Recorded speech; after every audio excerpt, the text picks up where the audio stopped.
अस्सलाम वालेकुम दोस्तों। आज हमारे पास ऐड आई हुई हैं 88 करोला का 1995 इसका कोटा है। अंदर से जेन्यन है, बाहर से आपको शावर मिलती है और डिमांड 620 है दोस्तों। 620 इसका जो प्राइस है दोस्तों, ये फिक्स नहीं है, इसमें भी कमी बेशी हो जाएगी। 16 वाल इंजन है, नॉन एक्सीडेंटल है, पेट्रोल जो है इसका आपको इंजन मिलता है। मैकेनिकल बेड बॉडी ओके है। लोकेशन गाड़ी का हरीपुर है। और सिर्फ़ और सिर्फ जो सीरियस बायर्स हैं, जो संजीदा लोग हैं, उनसे मेरी रिक्वेस्ट है कि आप रब्ता करें।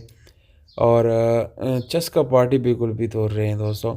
व्हाट्सअप नंबर आप लोगों को डिस्क्रिप्शन से मिल जाएगा। और दोस्तों यहीं पे भी मैं आपको दे देता, पर बहुत ज़्यादा कॉल्स आते हैं और वो जो है अननेसेसरी कॉल्स करते हैं, गाड़ी को ख़रीदते नहीं हैं, सिर्फ कॉल करके पूछ के मोबाइल बंद कर लेते हैं। बहरहाल दोस्तों, आपको मैं डिस्क्रिप्शन में नंबर देता हूँ। जैसी गाड़ी सेल होगी तो नंबर फिर हम हटा सकते हैं वहाँ से। वीडियो से डायरेक्टली आप कोई नंबर हटा नहीं सकते। तो गाड़ी अंदर से अच्छी है, बाहर से भी आपको अच्छी नज़र आएगी।